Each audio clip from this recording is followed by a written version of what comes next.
এবার জামাতের চাঞ্চল্যকর গোপন তথ্য ফাঁস হলো। ডক্টর ইউনূস সরকার যে কোনো সময় ভেঙে যেতে পারে। বিএনপি দিল নতুন ঘোষণা, রেগে গেলেন সেনাপ্রধান। বিস্তারিত রয়েছে ভিডিওতে, আপনারা দেখতে থাকুন।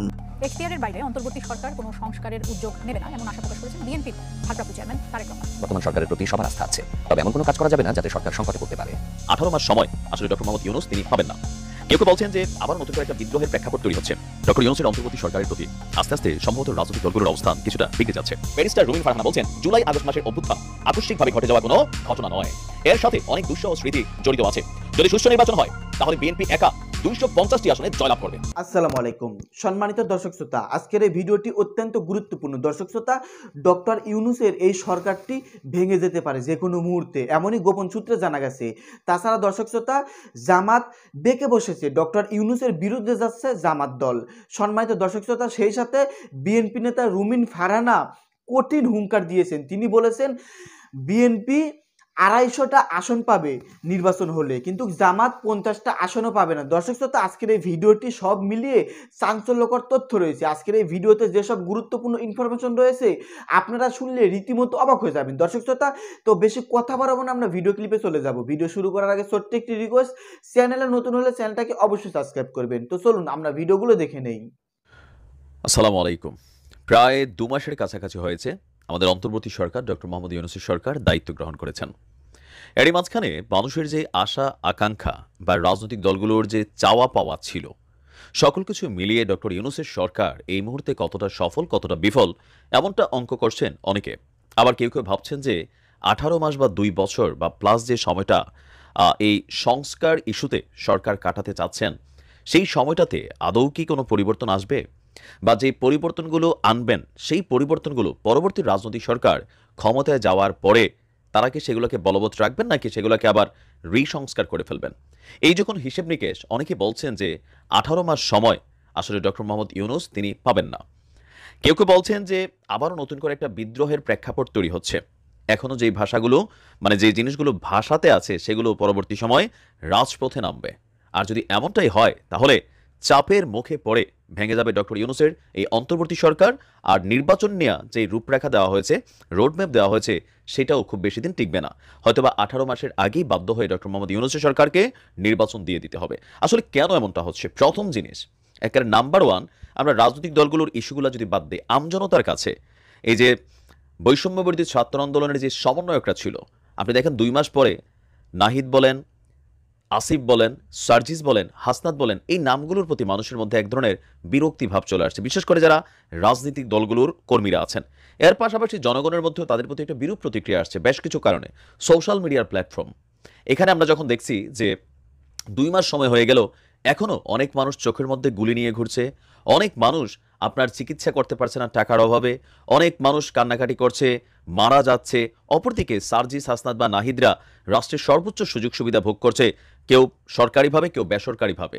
বিভিন্ন জায়গায় তাদের প্রভাব প্রতিপত্তি অনেক কিছুতেই তাদের যে ইনভলভমেন্ট, এগুলো দেখে কেউ কেউ ভাবছেন যে এটা তো বৈষম্য হয়ে গেল। আবার কেউ কেউ বলছেন যে টোটাল আন্দোলনের যে ক্রেডিট যে ছাত্রগুলো নিল, সারা বাংলাদেশে বাকি যারা মারা গেল তাদের প্রতি অবিচার করা হচ্ছে। আপনারা দেখছেন পিনাকি থেকে শুরু করে, কনক সারোয়ার থেকে শুরু করে, সাংবাদিক ইলিয়াস থেকে শুরু করে, মাহমুদ সাহেব থেকে শুরু করে, যারাই এই আন্দোলনে একসময় খুব পজিটিভ ভাইব ছিল এই ছাত্রগুলোর প্রতি বা বৈষম্যবিরোধী স্টুডেন্টসদের প্রতি, আস্তে আস্তে কিন্তু তাদেরও গলা সুর বদলে যাচ্ছে জনগণের চিন্তা ভাবনাও। তার উপরে বন্যার যে টাকাটা, সেই টাকাটা নিয়ে কিন্তু একটা ইস্যু তৈরি হয়ে গেছে। গণমাধ্যম এখন আর সার্জিস, হাসনাতকে পাত্তা দিচ্ছেন। আপনি যদি খেয়াল করেন, খুব রেয়ার তাদের, এমনকি তাদের কমেন্টের মধ্যে হাহারি একটা সংখ্যা আসছে। তার মানে 2 মাসের মধ্যেই আকাশ থেকে অনেকটা জমিনে না পড়লেও কাছাকাছি অবস্থায় ঝুলে আছে। অন্যদিকে আমাদের উপদেষ্টারা, বিশেষ করে সবচেয়ে গুরুত্বপূর্ণ একটা সেক্টর ছিল স্বরাষ্ট্র মন্ত্রণালয়। ব্রিগেডিয়ার শাখাওয়াত সাহেবকে বসানো হলো, তারপর তাকে সরিয়ে দেওয়া। এখন যিনি আসলেন ক্ষমতায় বা যিনি দায়িত্বে আছেন, তিনিও খুব কার্যকরী কোনো ভূমিকা পালন করতে পারছেন না। বিভিন্ন জায়গায় বিশৃঙ্খলা, আইনশৃঙ্খলা বাহিনী আগের মতো কাজ করছে না। ইভেন পুলিশের সাথেও মানুষের আচার ব্যবহারের ধরন বদলে গেছে। দেশে চুরি চামারি বাড়ছে, দখলদারিত্ব বাড়ছে, মব জাস্টিস ডাইরেক্ট মাইরা ফেলার পরিমাণ বাড়ছে। ব্যবসায়ীদের বিভিন্ন প্রতিষ্ঠানে লুটপাট, চাঁদাবাজি, দখলবাজি, বিএনপি করুক যারাই করুক, ঘটনাগুলো ঘটছে। এতে এই যে সরকারের প্রতি মানুষের অনাস্থা তৈরি হচ্ছে। ইভেন ডক্টর ইউনূস সাহেবেরও বেশ কিছু কর্মকাণ্ড নিয়ে প্রশ্ন উঠেছে, বিশেষ করে আন্দোলনের ক্রেডিট। কেউ কেউ বলছেন যে এখন পর্যন্ত বিএনপি বা জামায়াত ইসলাম বা অন্যান্য যে দলগুলো আছে তাদের প্রধানদের সাথে অথবা এই যারা এই আন্দোলনটার পেছন থেকে খুব বড় ধরনের ভূমিকা রেখেছেন ছাত্ররা ছাড়া তাদের কারোর সাথে ডক্টর ইউনূস সাহেবের কমিউনিকেশন হচ্ছে না। আন্তর্জাতিক অঙ্গনেও মাস্টারমাইন্ড হিসেবে মাহফুজকে যখন পরিচয় করে দিচ্ছেন, এটা নিয়েও সমালোচনার ঝড় উঠেছে রাজনৈতিক দলগুলোর মধ্যে।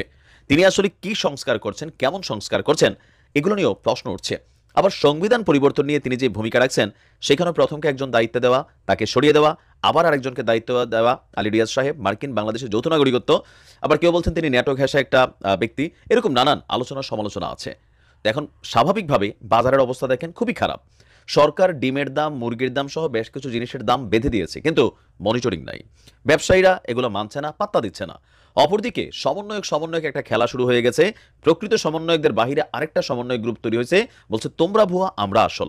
আর এই সকল ইস্যুতে লোকাল পলিটিক্স থেকে শুরু করে লোকাল অনেক কিছুতেই তারা ইনভলভ হচ্ছে, যেটাতে মানুষ বিরক্ত হচ্ছে। আবার ছাত্রদেরকে ডক্টর ইউনূস বলছেন তোমরা শ্রেণীকক্ষে ফিরে যাও, সার্জিস্টরা বলছেন শ্রেণীকক্ষে ফিরে যাও, কিন্তু ছাত্ররা বলছে আমরা সংস্কার না শেষ পর্যন্ত যাব না। তো সংস্কার কবে শেষ হবে? নির্বাচন দিয়া এখন 18 মাস নাকি আরো বেশি সময়।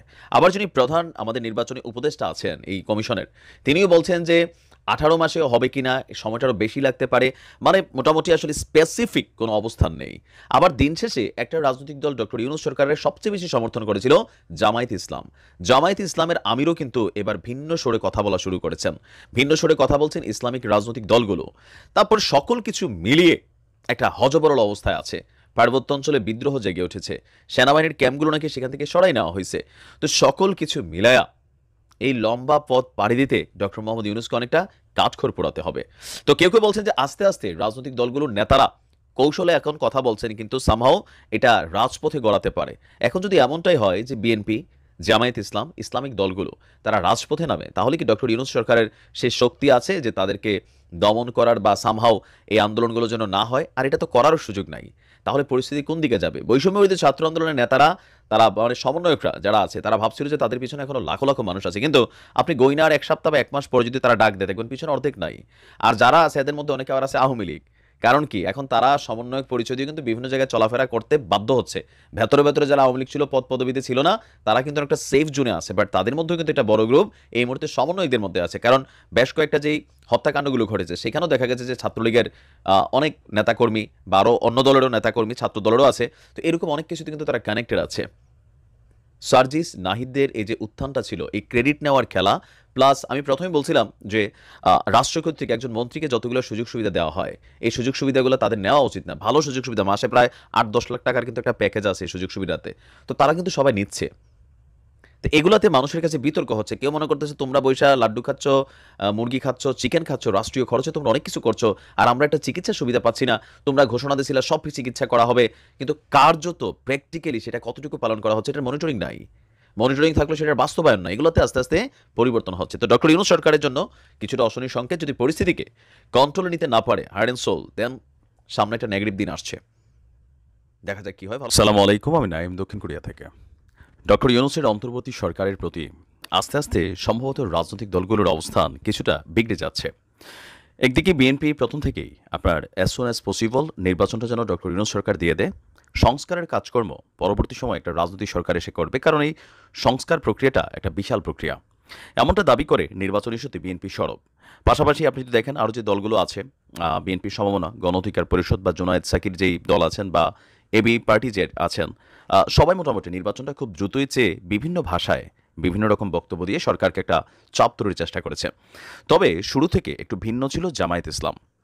ডক্টর ইউনূস সাহেব সরকারে বসার পরে জামায়াতের প্রথম দিকের বক্তব্য ছিল যে সংস্কার প্রক্রিয়া যতটুকু সময় লাগুক ডক্টর ইউনূস সরকার সেটা করবে, নির্বাচন নিয়ে তাদের আসলে খুব বেশি তাড়াহুড়া নেই। কিন্তু আস্তে আস্তে বদলে যাচ্ছে জামাতের ভাষ্য, যেটা ডক্টর ইউনূস সাহেবের জন্য এই মুহূর্তে প্রধান একটা চাপের কারণ হতে যাচ্ছে।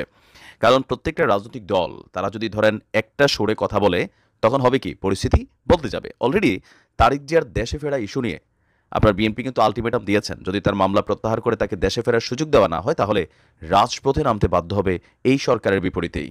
এরই মাঝখানে নির্বাচন ইস্যুতে জামায়াতের যিনি আমির আছেন তিনি দিয়েছেন আরেক বক্তব্য। বাংলাদেশ জামায়াত ইসলামের আমির ডক্টর শফিকুর রহমান বলছেন, রাজনৈতিক দলসহ সব স্টেক হোল্ডারের সঙ্গে আলোচনা করে সংস্কার এবং নির্বাচনের রোডম্যাপ তৈরি করে যৌক্তিক সময়ের মধ্যেই গ্রহণযোগ্য একটা নির্বাচন দিয়ে অন্তর্বর্তী সরকারকে সম্মানের সঙ্গে বিদায় নিতে হবে।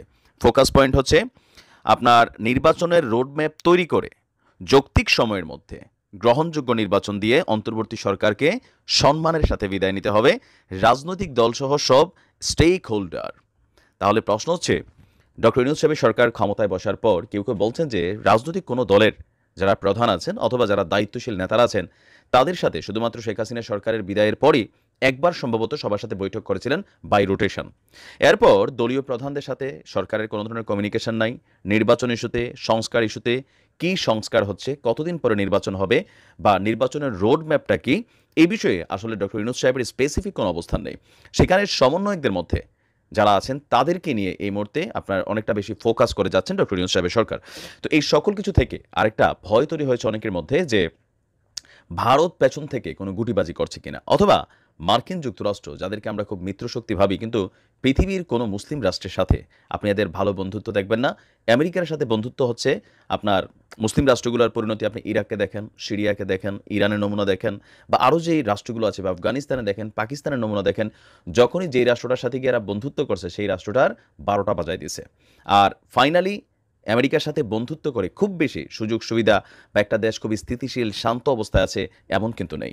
তো নানান ধরনের আলোচনা চলছে। কেউ কেউ বলছেন যে আমেরিকা ডক্টর ইউনূস সাহেবকে লম্বা সময় রাখতে চাবে, সেনা সমর্থিত এই সরকারটাকে মানে সেনাবাহিনীকেও নিয়ে নানান প্ল্যান থাকতে পারে। যেহেতু আগে সংবিধানে যেই একটা বাধা ছিল, শেখ হাসিনা সরকার একটা বাধা তৈরি করে দিয়েছিলেন যে কখনো যদি কোনো সেনাবাহিনী কর্তৃক কু হয়ে সরকার গঠন করা হয় পরবর্তী সময় ফাঁসির বিধান ছিল। তো এই জিনিসগুলো এখন সংবিধান সংস্কার করলেও তো সরে যেতে পারে, অথবা সংবিধানই পরিবর্তন হয়ে যাচ্ছে, তো আগের এই বিধিনিষেধগুলো খুব বেশি কার্যকর হবে না। এর মাঝখানে আওয়ামী লীগ বলছে তারা নির্বাচন করবে, শেখ হাসিনা বলছেন তিনি দেশে ফিরবেন, বিচারের মুখোমুখি হবেন। তো সকল কিছু মিলিয়ে একটা টেনশন তো বিএনপি সহ বাকি রাজনৈতিক দলগুলোর উপরে কাজ করে যাচ্ছে। যত দিন যাচ্ছে আপনি দেখেন নাহিদ সার্জিস এদেরকে নিয়ে গণমাধ্যমে কথাবার্তা বন্ধ হয়ে গেছে, অথবা এদের বক্তব্যগুলো এখন আর মানুষ খুব বেশি পজিটিভলি নিচ্ছে না, হাহারিয়ে দিচ্ছে। মানে সব কিছু মিলিয়ে যত দ্রুত সম্ভব একটা নির্বাচন এবার সবাই চাচ্ছে। এখন জামাতের একে বেঁকে বসা আমরা এই কারণে বললাম যে প্রথম দিকে তাদের যে অবস্থান, এখনের যে অবস্থানে কিছুটা পরিবর্তন ঘটছে। পাশাপাশি ইসলামিক দলগুলোকে নিয়ে তারা তাদের মতন শক্তিশালী একটা অবস্থানও তৈরি করেছে। সেখান থেকে এই মুহূর্তে ডক্টর ইউনূসকে নির্বাচনের জন্য আনলিমিটেড টাইম দেওয়ার মতন আর একটা দলও কিন্তু এই মুহূর্তে বাঠে নাই। তো পরিস্থিতিটা যদি এমন হয়, বিএনপি, জামাত, হেফাজতে ইসলাম, চরমোনাই বা আরও যে দলগুলা তারা যদি একটা নির্বাচনের জন্য রাজপথে নামে, বর্তমানে যে পরিস্থিতি সেই পরিস্থিতি অনেকটা বিপদে পড়তে হবে ডক্টর মোহাম্মদ ইউনূসকে। এখানে পশ্চিমা শক্তি বা কোনো শক্তি এসে কাজ করতে পারবে না। তো দেখা যাক ডক্টর ইউনূস সাহেব আসলে কোন ধরনের সিদ্ধান্ত নেন। একটা গল্প পড়ছিলাম যে এক বনে একটা ডাইনি ছিল। তো সেই ডাইনিকে দূর করার জন্য জঙ্গলের যত পশু পাখি সবাই একত্রিত হয়েছিল। তো পশু পাখিরা সবাই মিলা প্রতিরোধ করে সেই ডাইনিরে জঙ্গল ছাড়া করছে। তারপরে যেটা হয়েছে, এবার সেই জঙ্গলের আধিপত্য নিয়ে পশু পাখিদের মধ্যে বিভাজন তৈরি হলো, একে অন্যের সাথে লাগালাগি হয়ে গেল বা নিজেরা নিজেদের মধ্যে বিভেদে জড়িয়ে পড়লো। যারা এতদিন বন্ধু ছিল তারা হয়ে গেল শত্রু, আর এই শত্রুতার ফাঁকি দিয়া সে ডাইনি আবার ভালো মানুষের বেশে জঙ্গলে ঢুকে পড়েছে। এই গল্পটা কথার কথা কেন জানি মনে হইল যে বর্তমানে বাংলাদেশের প্রেক্ষাপটেও এই গল্পটার অনেকটা সারমর্ম কিন্তু এই মুহূর্তে জনগণ বলছেন যে এই গল্পটা বাংলাদেশের প্রেক্ষাপটেই করা। ফেসবুকে নিশ্চয়ই অনেকে এই গল্পটা দেখছেন। এখন কেন এই কথা, ব্যারিস্টার রুমিন ফারহানা আমি খুবই পছন্দ করি, একজন মানুষ স্পষ্টভাষী, বিবৃতি দেন, বক্তব্য দেন, দলবাজি তো আছেই, সেটা আলাদা ইস্যু, বাট একজন অনারেবল পার্সন। তো তিনি আপনার গতকালকে যে বক্তব্য দিয়েছেন, এই বক্তব্য শুনে ওনার বক্তব্যটা যখন সোশ্যাল মিডিয়াতে আসছে, কমেন্ট সেকশনে হাজার হাজার জামাতের নেতাকর্মী তারা প্রতিবাদ করছেন। কি প্রতিবাদ করছেন? যে আপনার এই আইডিয়াটা ভুল। তা আপনার কি মনে হয়? আমি আবারও বলি, প্রত্যেকটা ভিডিওতে এই পোলটা আমি কেন করি, যে আসলে আমরা বুঝতে চাই তবে আমাদের নিউজগুলোতে আসলে কারা বেশি কমেন্ট করেন, জামাতের কর্মী নাকি বিএনপির কর্মী নাকি আওয়ামী লীগের কর্মী, সেটা আইডেন্টিফাই হয়ে যায়।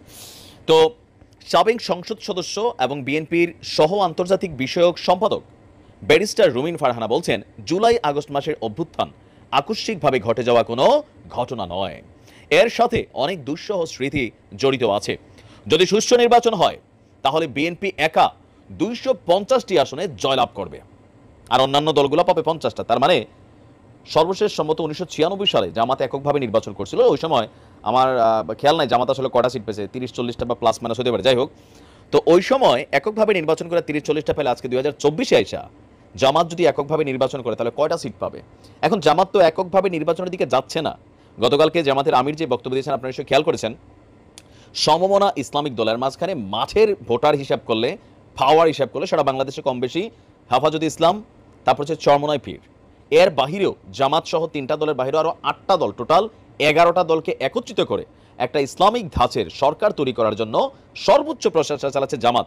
আর জামাতের যে রাজনৈতিক বিচক্ষণতা, এটা নিয়েও কিন্তু এখন দেখেন নানান আলোচনা শুরু হয়েছে যে বৈষম্য বিরোধী আন্দোলনের ভিতরে ছাত্র শিবিরের নেতারা কিভাবে এই আন্দোলনকে ভায়োস করেছেন, এটা নিয়ে কিন্তু টকশোতেও কথা কাটাকাটি হচ্ছে, যদিও এখন এটা আবার আলাদা বক্তব্য চলে আসছে।